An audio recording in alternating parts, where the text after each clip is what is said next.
नमस्कार प्रिय विद्यार्थियों, कैसे हैं आप सब लोग। एक बार फिर से मेरे यूट्यूब चैनल मंजू ज्ञान धारा पर आपका हार्दिक अभिनंदन है। आज हम एक नई सीरीज की शुरुआत करने जा रहे हैं। हिंदी साहित्य के अंदर काव्य शास्त्र का आगाज कर रहे हैं। आपसे निवेदन है कि आप सभी लोग मेरा सहयोग दें। आपका सहयोग ही मेरी हिम्मत है। मैं अच्छे से पॉइंट टू पॉइंट आपको काव्य शास्त्र करवा सकूं। स्कूल व्याख्याता के लिए, वैसे तो सभी भर्ती परीक्षाओं के लिए जिसमें काव्य शास्त्र आता है सभी के लिए उपयोगी होंगे ये वीडियो, लेकिन स्पेशल फर्स्ट ग्रेड के लिए ये वीडियो है। सबसे पहले हम काव्य शास्त्र का थोड़ा परिचय जानेंगे, उसके बाद देखेंगे सिलेबस क्या क्या है। फर्स्ट ग्रेड का जो सिलेबस है उसके अकॉर्डिंग मैं आपको वन बाई वन पॉइंट पढ़ाती चलूँगी। आज फिर इस वीडियो में हम शब्द शक्ति को जानेंगे, लेकिन सबसे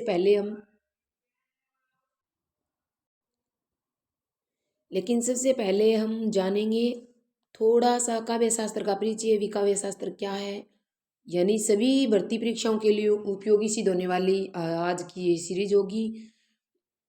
तो देखो, काव्य शास्त्र की परिभाषा को लेकर बात करें तो काव्य के गुणों एवं अवगुणों की जो समीक्षा करने वाली विधा होती है उसको हम क्या कहते हैं, काव्य शास्त्र कहते हैं। काव्य की परिभाषा की बात करें तो गुणों अवगुणों की समीक्षा करने वाली विधा को क्या कहते हैं, काव्य शास्त्र कहते हैं। और काव्य शास्त्र के मुख्य रूप से तीन नाम माने जाते हैं, तीन नाम प्रसिद्ध हैं। सबसे पहले काव्य शास्त्र को अलंकार शास्त्र किसने कहा, आपसे पूछ लिया जाए भी अलंकार शास्त्र नाम है वो किसके द्वारा दिया गया, सौंदर्य शास्त्र किसके द्वारा कहा गया, और जो वर्तमान में हम जो काव्य शास्त्र कहते हैं ये नाम किसके द्वारा दिया गया। तो देखो, अलंकार की बात करें तो भामा से लेकर के रुद्रट तक के जो आचार्य हैं, यानी भामा कौन सी शताब्दी के हैं, 6वीं शताब्दी के हैं, और रुद्रट नौवीं की है, यानी 6ठी शताब्दी से लेकर 9वीं शताब्दी तक के जितने भी आचार्य हुए हैं उन्होंने काव्य शास्त्र को क्या नाम दिया है, अलंकार शास्त्र के नाम से पुकारा है। आपको ये ध्यान रखना है। लेकिन सौंदर्य शास्त्र किसने कहा है काव्य शास्त्र को, जो ये अलंकारवादी जो शास्त्री हैं, जो अलंकार शास्त्री हैं, उन्होंने सौंदर्य शास्त्र नाम दिया है।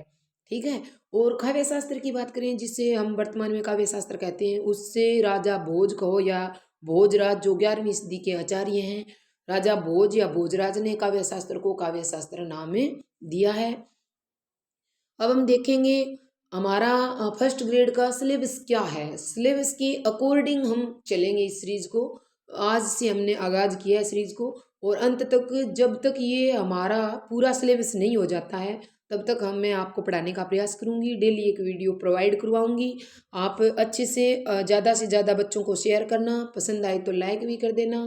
पहली बार आप मेरे चैनल पर विजिट कर रहे हो तो चैनल को सब्सक्राइब भी कर लेना, बेल आइकन को भी प्रेस कर देना ताकि आने वाली ऑल नोटिफिकेशन है वो आप तक पहुंच जाए। तो अब आप देखो फर्स्ट ग्रेड का सिलेबस क्या कह रहा है। सिलेबस के अंदर सबसे पहले दे रखा है शब्द शक्ति, जो आज इस वीडियो में हम कंप्लीट करेंगे।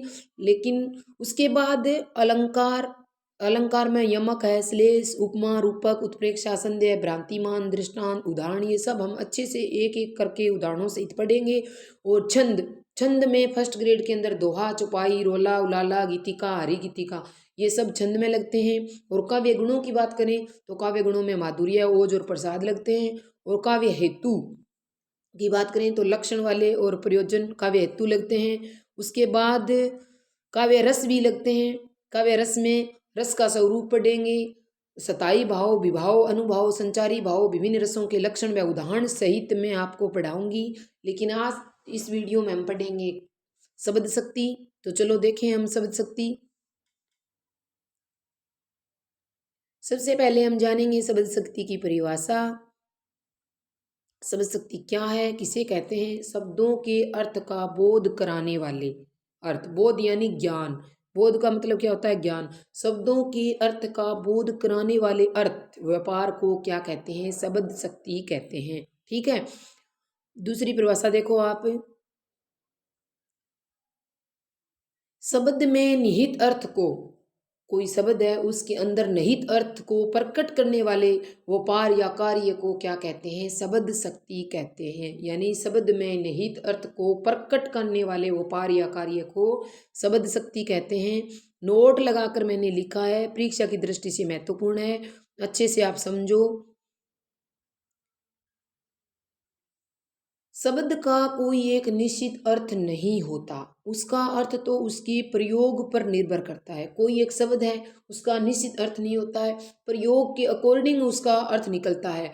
वाक्य में जब प्रयोग कर देखा जाए वाक्य क्या कह रहा है, उसके हिसाब से शब्द का अर्थ निकलता है। यानी शब्द का कोई निश्चित अर्थ नहीं होता, उसका अर्थ तो उसके प्रयोग पर निर्भर करता है, क्योंकि एक ही शब्द को भिन्न भिन्न संदर्भ में काम लेने से भिन्न भिन्न अर्थ निकल सकते हैं। जैसे फॉर एग्जाम्पल की तौर पर हम बात करें तो मैंने यहाँ दो शब्द लिए हैं, अलग अलग वाक्य में दोनों शब्दों के अलग अलग अर्थ निकलेंगे। देखो आप, एक शब्द मैंने लिया है रस। अब रस का प्रत्यक्ष रूप अगर देखा जाए तो जूस होता है। रस का मतलब होता है किसी फलों का जूस, लेकिन वाक्य के हिसाब से इसका दूसरा अर्थ आनंद भी होता है। ठीक है, आनंद, रस का दूसरा अर्थ क्या निकलता है, आनंद भी होता है। इसी प्रकार कर का मतलब तो वैसे प्रत्यक्ष रूप से देखा जाए तो कर का मतलब होता है किसी काम को करना, यानी क्रिया के रूप में आता है। लेकिन दूसरे वाक्य के हिसाब देखें कि इस साल का कर मैंने चुका दिया, तो यहाँ कर का मतलब टैक्स भी होता है। तो यानी शब्द का अर्थ होता है वो वाक्य के अंदर प्रयोग करने से पता चलता है, भिन्न भिन्न अर्थ होते हैं। और ये अर्थ निकलने का जो कार्य किसी न किसी शक्ति के द्वारा होता है, उसी शक्ति को हम शब्द शक्ति कहते हैं। यह अर्थ निकालने का जो कार्य होता है किसी न किसी शक्ति के द्वारा होता है, और इसी शक्ति को हम क्या कहते हैं, शब्द शक्ति कहते हैं। ठीक है, अब आगे देखो आप, अन्य उदाहरण देखो। जैसे मैंने उदाहरण लिए हैं, राम की गाय 5 किलो दूध देती है। ये बात आपको बिल्कुल समझ में आ रही है भी राम की गाय है, गाय कोई पशु है, और गाय कितना दूध देती है, 5 किलो दूध देती है। बात बिल्कुल सीधी सी समझ में आ गई।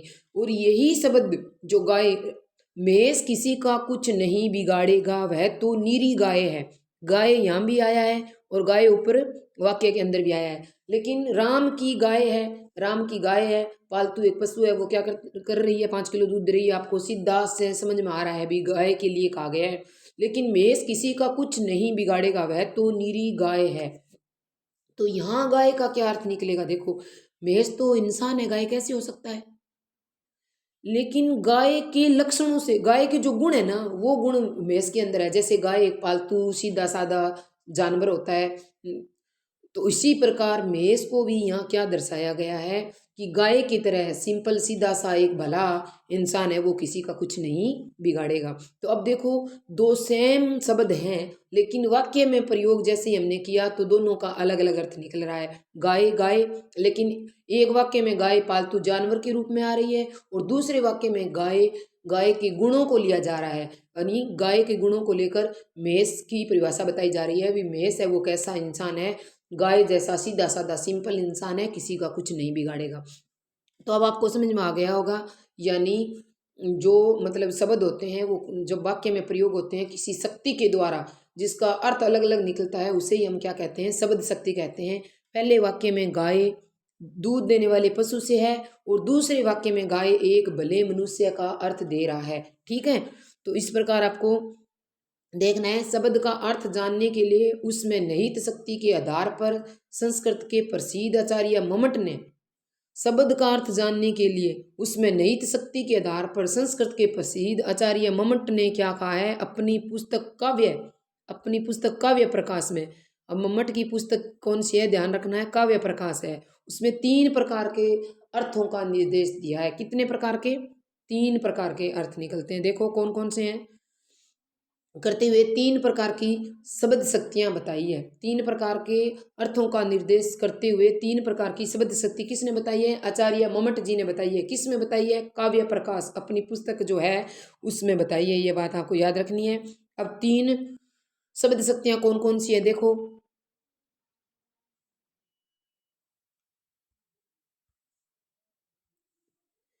तीन शब्द शक्तियों में सबसे पहले शक्ति आती है अविदा शब्द शक्ति, लक्षणा शब्द शक्ति, और व्यंजना शब्द शक्ति। अब आपसे पूछ लिया जाए भी शब्द शक्ति के भेद कितने होते हैं, तो आपको अच्छे से याद रखना है। शब्द शक्ति के 3 भेद होते हैं। कौन कौन से, अविदा, लक्षणा, व्यंजना। अब अविदा से कौन कौन से शब्द निकलते हैं, कौन कौन से अर्थ निकलते हैं। देखो आप कौन से शब्द आते हैं, अविदार्थ, मुख्यार्थ और वाच्यार्थ और संकेतार्थ। यानी सबसे पहले अविदार्थ का मतलब, अविदा का मतलब होता है नाम, नाम से होता है, ठीक है। और मुख्यार्थ यानी मुख्य अर्थ, जैसे बोलते ही आपको समझ में आ गया कि राम की गाय है वो 5 किलो दूध देती है, यानी सिंपल सीधा सा वाक्य है जो बोलते ही हमारे जहन में उतर जाए, हमारे समझ में आ जाए, बिना किसी घुमाए फिराए, सीधा प्रत्यक्ष रूप से में समझ में आता है, उसे क्या कहते हैं, अविदा शब्द शक्ति कहते हैं, ठीक है। अविदा शब्द शक्ति से कितने अर्थ हैं ये याद रखने हैं, परीक्षा में पूछा जा सकता है। तो अविदार्थ है, मुख्यार्थ है, वाचार्थ है और संकेतार्थ है, ठीक है। और लक्षण से लक्षार्थ है और व्यंजना से व्यंग्यार्थ है। लक्षण से लक्षार्थ का मतलब क्या है, जैसे अब देखो मैंने वाक्य लिखा था एग्जाम्पल के तौर पर कि मेष क्या है, नीरी गाय है, तो इसमें सीधा समझ में नहीं आ रहा है, ठीक है। जो मुख्यार्थ है वो बाधित हो रहा है और लक्ष्यार्थ में क्या दिखाई दे रहा है, यानी मेष के जो गुण है वो गाय जैसे सीधे साधे सिंपल दिखाए गए हैं, ठीक है। और व्यंजना में क्या होता है, व्यंग्य किया जाता है, कल्पना शक्ति प्रधारित होती है, ज्यादातर समय सूचक वाले शब्द इसमें आते हैं, ठीक है। आगे सबको विस्तार से पढ़ेंगे हम। तो देखो सबसे एक नंबर पर है अविदा शब्द शक्ति, इसको हम जानेंगे भी अविदा शब्द शक्ति क्या है, कौन कौन से उदाहरण कैसे कैसे इसमें आते हैं। तो आप देखो अविदा का अर्थ होता है नाम, सबसे पहले आपको याद रखना है अविदा का क्या अर्थ होता है, नाम होता है। वक्ता द्वारा बोले गए वाक्य, वक्ता जैसे मैं आप बोल रही हूँ, वाक्य साधारण एवं व्यवहारिक अर्थ को प्रकट करने वाली शब्द शक्ति को अविदा शब्द शक्ति कहते हैं। जैसे मैं बोल रही हूँ, मैं कौन हूँ, वक्ता हूँ, और आपको सीधा सरल सिंपल रूप से व्यवहारिक रूप से समझ में आ रहा है, बोलते ही प्रत्यक्ष रूप से हमारे दिमाग में उतर जाए, उसे हम क्या कहेंगे, अविदा शब्द शक्ति कहेंगे। किसी प्रकार का कोई इधर उधर घुमाना नहीं है, सीधा डायरेक्ट समझ में आ जाना ही अविदा शब्द शक्ति कहलाता है। आप देखो जैसे आज कवि सम्मेलन में रस आ गया, तो पता है कवियों का सम्मेलन हुआ और उसमें हमें क्या हुआ, आनंद की अनुभूति हुई, तो सीधा हमें समझ में आ रहा है नरेश ने फलों का जूस पी लिया। तो नरेश नाम का कोई व्यक्ति है, इंसान है, और उन्होंने क्या किया है, फलों का रस पिया है, तो सीधा समझ में आपको आ रहा है भी नरेश ने फलों का रस पिया है। आज कवि सम्मेलन में रस आ गया, यानी कवियों का एक सम्मेलन हुआ है जिसमें हम गए और वहाँ देखा तो हमें क्या हुआ, रस आनंद की अनुभूति हो गई। तो सीधा सरल रूप से समझ में आए उसे हम क्या कहते हैं, अविदा शब्द शक्ति कहते हैं। और देखो अविदा शब्द शक्ति के बारे में क्या क्या याद रखना है, अविदा शब्द शक्ति प्रथमा कहलाती है, अग्रिमा कहलाती है, ये बात भी आपको याद रखना है। आपसे पूछा जा सकता है ऐसी कौन सी शब्द शक्ति है जिसको नाम से जाना जाता है, नाम, या फिर प्रथमा के नाम से जाना जाता है, या फिर अग्रिमा के नाम से जाना जाता है, तो आपको याद रखना है अविदा शब्द शक्ति है, ठीक है। अब आप देखो नेक्स्ट, देखो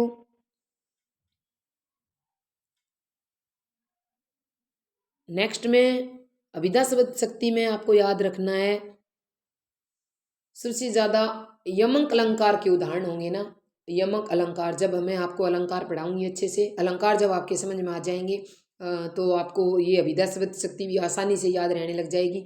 यानी यमकाल यमक अलंकार के उदाहरण जितने भी आएंगे वो अविदा शब्द शक्ति में आएंगे, ये बात आपको याद रखनी है भी। जितने भी यमक अलंकार के उदाहरण आएंगे वो अविदा शब्द शक्ति में आएंगे, ठीक है। अविदा शब्द शक्ति शब्दों के 3 प्रकार से बनी है। कौन कौन से शब्द आते हैं अविदा में, देखो रूढ़ आता है, रूढ़ मतलब जिसके खंड ना हो, वे शब्द जिनकी उत्पत्ति नहीं होती है, जिनका कोई निश्चित जिनका कोई क्या होता है, निश्चित अर्थ होता है, खंड नहीं होता है, टुकड़े नहीं होते हैं, जैसे गाय, घोड़ा, मुँह, ठंडा आदि, ये क्या होते हैं, रूढ़ होते हैं। अब यहाँ से ऐसे क्वेश्चन बनता है भी अविदा शब्द शक्ति ऐसी कौन सी शब्द शक्ति है जो 3 शब्दों से मिलकर बनी है, जो रूढ़, यौगिक और योग रूढ़ से बनी है, तो वो अविदा शब्द शक्ति है। यौगिक वो शब्द होते हैं जो 2 शब्द जिनकी उत्पत्ति होती है तथा अलग अलग 2 शब्दों से जुड़कर बनाए जाते हैं, एक नए शब्द का निर्माण करते हैं, वो यौगिक शब्द कहलाते हैं। जैसे विद्या प्लस आल्य, वो क्या हो गया, विद्यालय हो गया, एक नए शब्द का निर्माण हो गया विद्या प्लस आल्य, ठीक है। इसी प्रकार योग रूढ़ वो होते हैं जिन वाक्यों का निर्माण अलग अलग शब्दों के मेल से होता है तथा किसी निश्चित अर्थ के लिए रूढ़ हो जाते हैं। जैसे उदाहरण के तौर पर हम देखें पीताम्बर, पीताम्बर का मतलब पीले वस्त्रों वाला, पीले हैं जिसके अंबर। तो ये शब्द किसके लिए रूढ़ हो गया है? ये कृष्ण के लिए रूढ़ हो गया है, ठीक है। और ये पंकज यानी पंकज, यानी पंक मीन्स होता है कीचड़, जय मीन्स होता है जन्मना, यानी कीचड़ में जन्म लेने वाला कौन है? कमल है। तो ये पंकज नाम किसके लिए रूढ़ हो गया है? कमल के लिए रूढ़ हो गया है, ठीक है। तो इसमें रूढ़, यौगिक और योग रूढ़ तीनों आएंगे अभिधा में। और यमक अलंकार के ज़्यादा से ज़्यादा उदाहरण अगर आपको देखने को मिले तो वहाँ क्या होगी? अभिधा शब्द शक्ति होगी। अभिधा शब्द शक्ति ऐसी शब्द शक्ति है जो सीधा सरल रूप से पढ़ते ही हमारे दिमाग में आ जाती है, उसे हम अभिधा शब्द शक्ति कहते हैं। आशा करती हूँ आपको समझ में आया होगा। अब नेक्स्ट देखो, लक्षणा शब्द शक्ति। जहां वाक्यों में शब्दों के मुख्यार्थ में बाधा आती हो, मुख्य अर्थ के अंदर बाधा आ जाती हो, ठीक है, और बाधा उत्पन्न हो जाती है और लक्षणों के आधार पर अर्थ लिया जाता हो, वहां पर लक्षणा शब्द शक्ति होती है। जैसे कोई आपको सेंटेंस दे दिया जाए, उसमें जो मुख्य जो अर्थ है उसमें क्या हो रही है? बाधा उत्पन्न हो रही है, और जो लक्षण है उसके आधार पर उसको हम पहचान रहे हैं, तो वो कौन सी शब्द शक्ति होगी? लक्षणा शब्द शक्ति होगी। आपको ध्यान रखना है, ठीक है।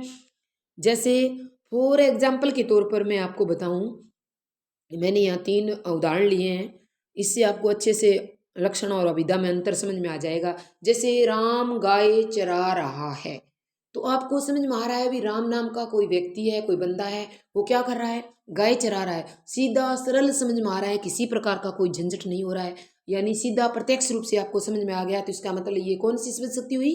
अभिधा शब्द शक्ति हुई, ठीक है।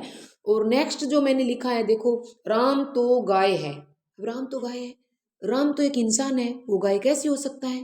तो ये सीधा हमारे समझ में नहीं आ रहा है। अब राम तो गाय है, तो राम गाय कैसे हो सकता है? भी राम तो एक इंसान है। तो अब गाय जैसे उसमें गुण है, जैसे गाय एक पालतू पशु है, सीधा साधा जानवर है, इसी प्रकार राम भी क्या है? एक सीधा साधा भला इंसान है। यानी गाय के जो गुण है, उसके जो लक्षण है, उसके आधार पर हम पहचान रहे हैं, और लक्षणों के आधार पर पहचानेंगे। मुख्य रूप से जो मुख्यार्थ होता है वो बाधित हो जाता है, और लक्षण के आधार पर जिसको पहचाना जाता है वो लक्षणा शब्द शक्ति कहलाती है। आपको समझ में आया होगा। मोहन गधा है, तो अब मोहन तो गधा नहीं हो सकता, क्योंकि मोहन तो इंसान है, और गधा जो गधा है, गधे को हम मानते हैं मूर्ख, और मोहन में गधे जैसे मूर्खता के लक्षण है, इसलिए इसमें लक्षणा शब्द शक्ति है, ठीक है। अब आगे देखो आप, लक्षणा शब्द शक्ति के भेद। मुख्य रूप से शब्द शक्ति 3 प्रकार की होती है, ये बात आपको याद रखनी है, अविद्या लक्षणा व्यंजना। लेकिन लक्षणा शब्द शक्ति फिर 2 प्रकार की होती है, 2 भेद होते हैं, एक रूढ़ा लक्षणा, एक प्रयोजनवती लक्षणा, ठीक है। लक्षणा शब्द शक्ति के आपको भेद पूछ लिए जाए तो 2 होते हैं, एक रूढ़ा लक्षणा होती है, एक प्रयोजनवादी लक्षणा होती है। रूढ़ा लक्षणा में हमारी जो हमारी जो प्राचीन जो हमारी परंपरा जो चली आ रही है, जो हमारे जितने भी मुहावरे हैं, जितनी भी कहावतें हैं, ये सब रूढ़ा लक्षणा में आते हैं। फिर प्रयोजनवती लक्षणा फिर 2 भागों में बांटी गई है, एक गौणी लक्षणा और एक शुद्धा लक्षणा। अब आपको याद रखना है, मुख्य रूप से शब्द शक्ति 3 प्रकार की, अविदा लक्षणा व्यंजना। फिर लक्षणा शब्द शक्ति 2 प्रकार की, कौन कौन सी? रूढ़ा लक्षणा, प्रयोजनवती लक्षणा। फिर प्रयोजनवती लक्षणा फिर 2 प्रकार की, कौन कौन सी? गौणी लक्षणा, सुधा लक्षणा, ठीक है। अब एक एक को अच्छे से हम जानेंगे। देखो आप नेक्स्ट स्लाइड में, रूढ़ि या रूढ़ा लक्षणा क्या है, ठीक है। तो रूढ़ि या रूढ़ा लक्षणा, जहाँ शब्दों का रूढ़ि के आधार पर लक्ष्यार्थ ग्रहण किया जाए, वहाँ रूढ़ि लक्षणा होती है। रूढ़ि यानी पुरानी जो हमारी प्राचीन जो परंपरा है, उसके आधार पर शब्दों के जो लक्षण है वो ग्रहण किए जाए, तो वहाँ पर क्या होगी? रूढ़ि लक्षणा होगी।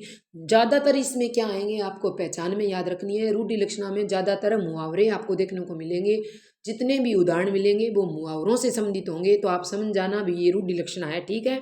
जैसे नेक्स्ट आप एग्जाम्पल देखें तो, राम मेरी आंखों का तारा है। राम है वो क्या है? मेरी आंखों का तारा है। तारा का मतलब यहाँ पर क्या है? बहुत प्रिय है। राम क्या है? मुझे बहुत प्रिय है, मेरी आंखों का तारा है, तो ये मुहावरा है।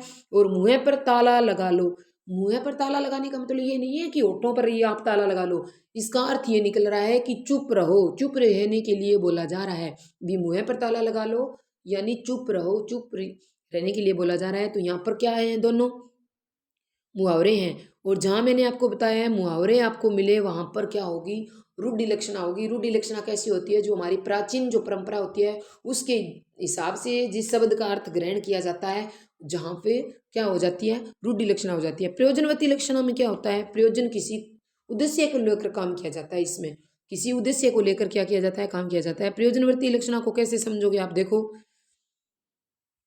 किसी विशेष प्रयोजन यानी किसी विशेष उद्देश्य के कारण शब्द, जो विशेष प्रयोजन के कारण शब्द का लक्ष्यार्थ ग्रहण किया जाता है। सदृश्यता या तुलना दर्शाने वाले अलंकारों का प्रयोग, इसमें सदृश्यता होती है। सदृश्यता का मतलब होता है के समान। सदृश्यता का मतलब क्या होता है, के समान, उसके समान, ठीक है। और तुलना दर्शाने वाले जितने भी अलंकार हैं वो प्रयोजनवती लक्षणा के अंदर आते हैं, आपको ध्यान रखना है।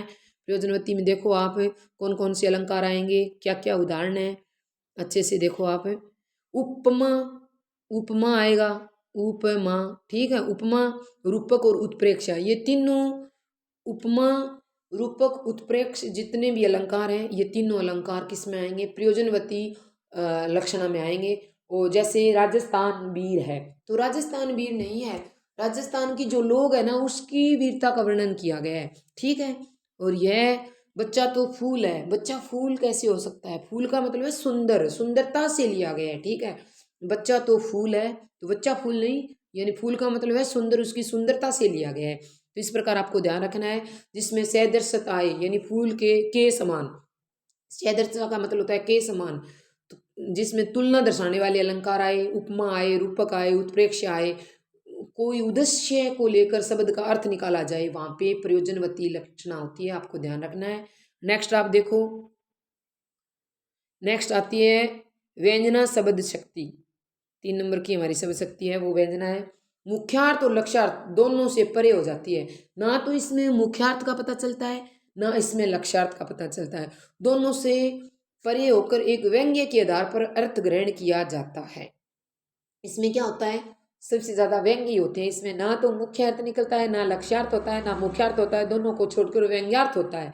जैसे सूरज डूब गया, तो अब सूरज डूब गया, तो सूरज डूबने का मतलब इसमें कल्पना शक्ति प्रदर्शित होती है। इसमें सुनने वाले और बोलने वाले ने कुछ बोला है, सुनने वाले ने कुछ और सुना है, यानी अपनी अपनी कल्पना शक्ति के आधार पर इसमें अर्थ निकाले जाते हैं। अब सूरज डूब गया तो माली सोचेगा, मंदिर का जो मालिक होता है, मंदिर में जो पुजारी होता है वो सोचेगा अभी सूरज डूब गया तो संध्या यानी पूजा करने का टाइम हो गया है।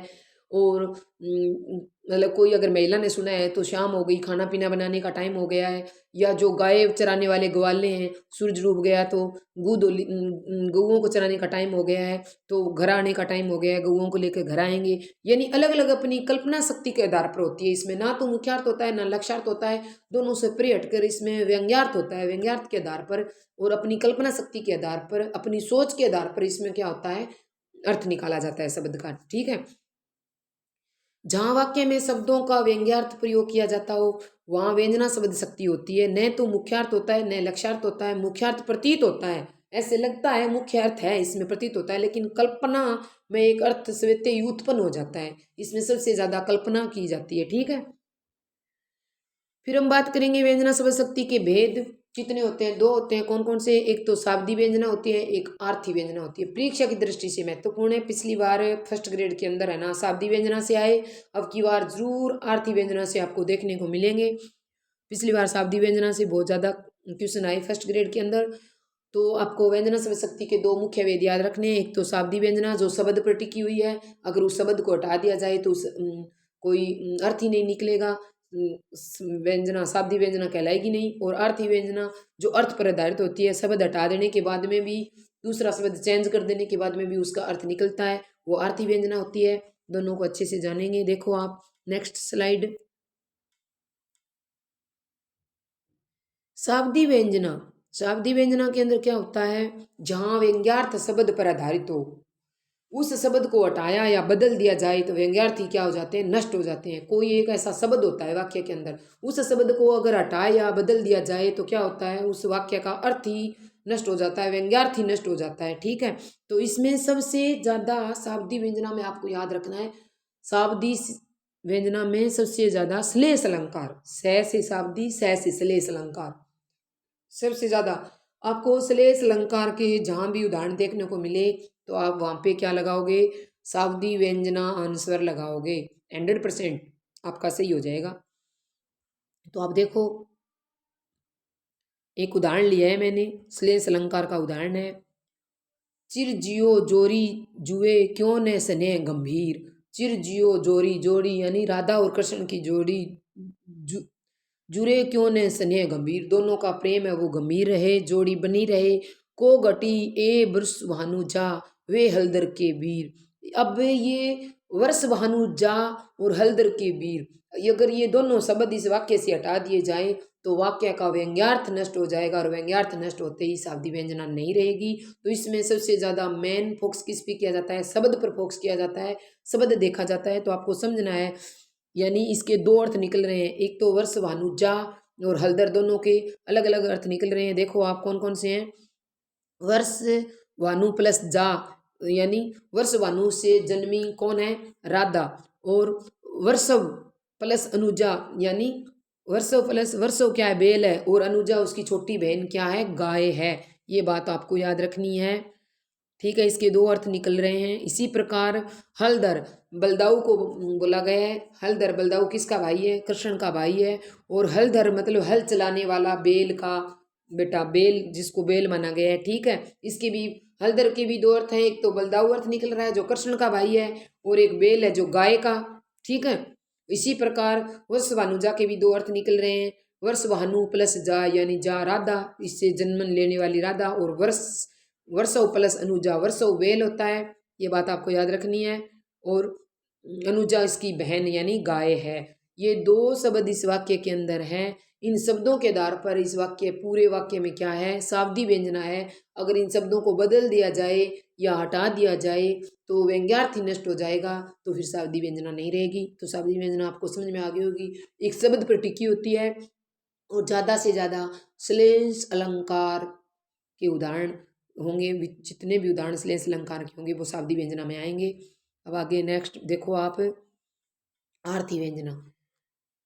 इसमें क्या होता है, शब्द बदल देने के बाद में भी ये नष्ट नहीं होती है, ये अर्थ के आधार पर होती है। जहाँ व्यंग्यार्थ अर्थ पर आधारित हो उसे, अर्थात शब्द बदल देने पर भी व्यंग्यार्थ बना रहे, उसे आर्थी व्यंजना कहते हैं। कोई शब्द आया है वाक्य के अंदर, अगर उसको बदल दिया जाए उस शब्द की जगह, जैसे कोई वाक्य में समीर आया है, समीर का मतलब क्या होता है, हुआ होता है, ठीक है। अगर समीर की जगह हुआ कर दिया जाए, जैसे नीर आया है कोई वाक्य के अंदर, जैसे एक सेंटेंस है आप समझो, उस सेंटेंस के अंदर नीर, नीर मीन्स होता है जल, और नीर की जगह अगर जल कर दिया जाए, वाक्य का बदल दिया जाए, लेकिन शब्द को बदलने के बाद में भी उसका अर्थ, उसका व्यंग्यार्थ वैसे ही बना रहता है, आर्थी व्यंजना बनी रहती है। शब्द बदलने के बाद भी नष्ट ना हो, अर्थ पर टिकी हो, वो क्या कहलाती है, आर्थी व्यंजना कहलाती है। जैसे फॉर एग्जाम्पल के तौर पर हम देखें, ताजमहल की सुंदरता का क्या कहना। जितने भी आरती व्यंजना के मैं आपको पहचान बताऊं, जितने भी विस्मयवर्धक चिन्ह आए, ठीक है, वाव, हाँ, जो भी मतलब ताजमहल की क्या सुंदरता है, लास्ट में विस्मयवर्धक चिन्ह आपको मिले तो वहां पर हमेशा आपको आरती व्यंजना करना है। और जितनी भी कविताएं हैं, जितनी भी कविताओं में भावार्थ बताया गया है, वो सारी की सारी कविताएं आरती व्यंजना के अंदर आती है, आपको याद रखना है। अब निराशा छोड़ आम बोर आ गए, अब निराशा छोड़ आम बोर आ गए, यानी आमों के फल आ गए हैं। आमों के फल आने का मतलब है प्रिय आने के दिन आ गए। अब निराशा किस बात की है, अब प्रिय के आने के दिन आ गए हैं, ये बात आपको याद रखनी है। सूर्य अस्त हो गया है, अब सूर्यास्त हो गया है। जितने भी समय सूचक वाक्य आएंगे वो आर्थी व्यंजना शब्द शक्ति कहलाएगी, ये बात आपको याद रखनी है। समय, सूर्यास्त हो गया है तो शाम का टाइम हो गया है, किसी की पूजा करने का वक्त हो गया है, किसी के खाना बनाने का वक्त हो गया है। तो इस प्रकार आपको याद रखना है, समय सूचक जितने भी वाक्य आए वो किस में आएंगे, आर्थी व्यंजना के अंदर आएंगे, आपको याद रखना है अच्छे से। नेक्स्ट देखो आप, पिछली परीक्षा में आए हुए कुछ क्वेश्चन हैं। बैठी रही यति संगन वन, बैठी सदन तन महा, देखी दोपहरी जेठ की छाँव चाहती छहाँ।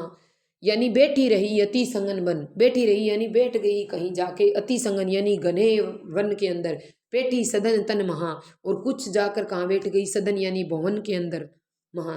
देखी दोपहरी जेठ की, जेठ की दोपहरी को देखकर चाहो चाहो चाहती छहा, यानी इसमें क्या कहा गया है, ये जो इतना वाक्य है ना, चाहो चाहती छहा, इसमें तो लक्षणा लक्षणा है, लेकिन पूरे वाक्य में आर्थी व्यंजना है। क्यों है कि गर्मी पर व्यंग्य किया गया है। यही जेठ की दोपहरी की गर्मी इतनी है, छाँव भी क्या चाहती है, छाएं चाहती है, और कहाँ जाकर बैठ गई है, संगन वन में जाकर बैठ गई है, कुछ बची है वो भवनों में यानी सदन मकानों में जाकर बैठ गई है, थोड़ी बहुत जो छाया बची है वो भी क्या चाहती है, छाया को चाहती है। तो जहाँ व्यंग्य किया गया हो किसी चीज को लेकर, वहां पर क्या आएगी, व्यंजना शब्द शक्ति आएगी, आपको याद रखना है, ठीक है।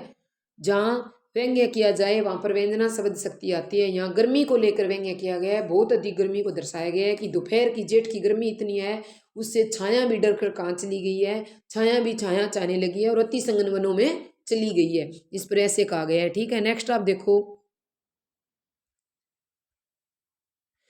पावन पाई पखारी के नाव चढ़ी, आयुष होत कहाँ, तुलसी सुनी केवट के बरवेन, हंसे प्रभु जानकी और हा। पंक्तियों में शब्द शक्ति कौन सी है, पावन पाए पखारी यानी नाव चड्डी।